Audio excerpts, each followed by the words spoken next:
Movie की शुरुआत में हमें दोस्तों का एक ग्रुप समुद्र तट पर पार्टी करता हुआ दिखाया जाता है। वह सभी लोग बहुत मस्तियां कर रहे थे। फिर उन्हें एक अजीब चिपचिपी चीज में ढकी हुई एक बड़ी बॉल जैसी चीज मिलती है। वे सभी उसको तोड़ देते हैं। फिर वह सभी थक जाते हैं और अपनी अपनी जगह पर सो जाते हैं। अगली सुबह सभी लोग उठने लगते हैं। तब मार्शा नाम की एक लड़की उठती है और उसे अचानक से वॉमिटिंग होने लगती है। तब उसी वक्त कायली एक पक्षी को अचानक रेत में घुसते हुए देखती है। यह देखकर वो हैरान हो जाती है। फिर मार्शा टेबल से नीचे उतरने लगती है, लेकिन कायली उसे चेतावनी देने की कोशिश करती है, लेकिन मार्शा नहीं सुनती है और अपना पैर रेत पर रख देती है। उसका पैर रेत में फंस जाता है। वह बहुत कोशिश करती है, लेकिन वह नहीं निकल पाती। तब फेंस उसकी मदद करने का प्रयास करता है, लेकिन वह गिर जाता है और जब वह रेत छूता है तो उसका चेहरा रेत के अंदर घुसने लगता है और उसका चेहरा खा जाता है। उनके दोस्त उनकी मदद करने की कोशिश करते हैं, लेकिन वह नहीं कर पाते। फिर वह गाड़ी को स्टार्ट करने लगते हैं, लेकिन कार की बैटरी पूरी रात हेडलाइट्स ऑन होने की वजह से ख़त्म हो चुकी होती है, जिससे वह स्टार्ट नहीं होती। उसके बाद हमें एक मोटा सा आदमी दिखाया जाता है जो ड्रम में फंसा होता है। वह बाहर निकलने की कोशिश करता है, लेकिन उसके फ्रेंड्स उसे ऐसा करने से मना कर देते हैं और उसे समझाते हुए कहते हैं कि अगर तुमने हिलने की कोशिश की तो तुम्हें रेत अपने अंदर ले लेगी। तभी उन्हें वही बॉल जैसी चीज दिखती है जिसको उन्होंने तोड़ दिया था। असल में वह एक अंडा था जो अब टूट चुका था और उसमें से क्रिएचर था। वो रेत में घुस चुका था और सबको रेत के अंदर खींच रहा था। क्रिएचर की पहुंच निर्धारित करने के लिए कुछ प्रयोग करने के बाद जाना पिकनिक टेबल तक पहुंचने के लिए पुल रूप में 2 फर्श बोर्ड का प्रयोग करता है। वह इसे मेज पर ले जाता है, लेकिन इससे पहले कि वहां पहुंचता है, रेत में से कुछ स्टैटिक बाहर निकलते हैं और उसके पेट को टच करता है, लेकिन उसके पेट में घाव हो जाता है जिससे खून निकलना शुरू हो जाता है। उसके दोस्त यह देखकर घबरा जाते हैं, लेकिन वह उन्हें घबराने से मना करता है और उन्हें खाने के लिए देता है।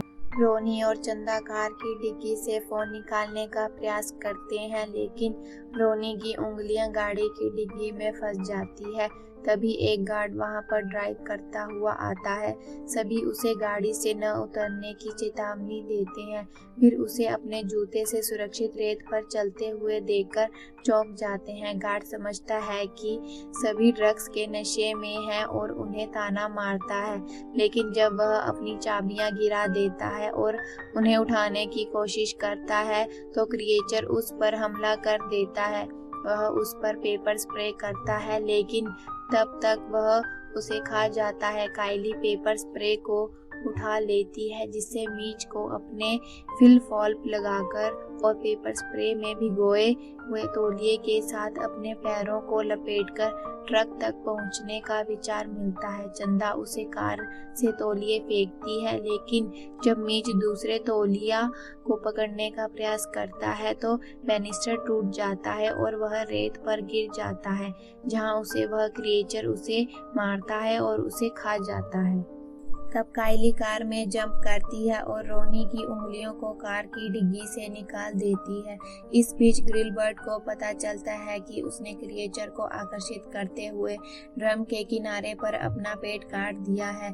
फिर चंदा ने बोर्डवॉक के टूटे हुए टुकड़ों को एक पुल के रूप में इस्तेमाल किया ताकि जोना को पिकनिक टेबल पर लाया जा सके। कायली और रोनी स्थायी पुल से चंदा और जोना तक जाते हैं। लास्ट में रोनी चलती है, लेकिन वह वहां पहुंचने से पहले नीचे गिर जाती है, रेत के अंदर चली घुस जाती है। हताशा में चंदा मीच के आइडिया का पालन करती है और अपने पैरों को लपेटते हुए पेपर स्प्रे तौलिए के साथ रेत के पार कार तक जाती है। सभी लोग यह देखकर खुश हो जाते हैं, लेकिन फिर ग्रिलबर्ट को बैरल के नीचे से नीचे खींच लिया जाता है और खा लिया जाता है। क्रिएचर बहुत बड़े टेंटिकल में उगने के बाद वह कार को हिलाने लगता है, जिससे चंदा गिर कर बेहोश हो जाती है। रात में चंदा जागती है, वह एक एयर टब बिछाती है और कायली और जोना इसका इस्तेमाल कार तक पहुंचने के लिए करते हैं।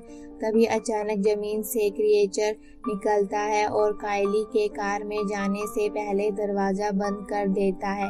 एक विशाल चमकता हुआ टेंटिकल जमीन से बाहर निकलता है और उस पर हमला करता है। वह कार के ऊपर चढ़ जाती है और पीछे से रैक पर दोनों गैसोलीन के डिब्बे ढूंढती है और उसे क्रिएचर पर डाल देती है और आग लगा देती है, जिससे वह जलने लगता है। कायली, चंदा और जोना खुद को कार में बंद कर लेते हैं और वह क्रिएचर जलने की वजह से रेत के अंदर जाने लगता है। दोनों लड़कियां आपस में लिपट कर सो जाती हैं। सुबह होते ही कार की खिड़की पर एक आदमी नॉक करके लड़कियों को जगाता है। कायली रेत पर पैर रखती है और देखती है कि अब रेत में कोई मूवमेंट नहीं हो रही। दोनों लड़कियां वहां से चली जाती हैं और जोना जख्मी होने की वजह से मरा हुआ दिखाया जाता है। लास्ट में सीन में हमें वह क्रिएचर पानी में दिखाया जाता है जो सिटी की ओर बढ़ रहा है। यहीं पर मूवी एंड हो जाती है। Thanks for watching.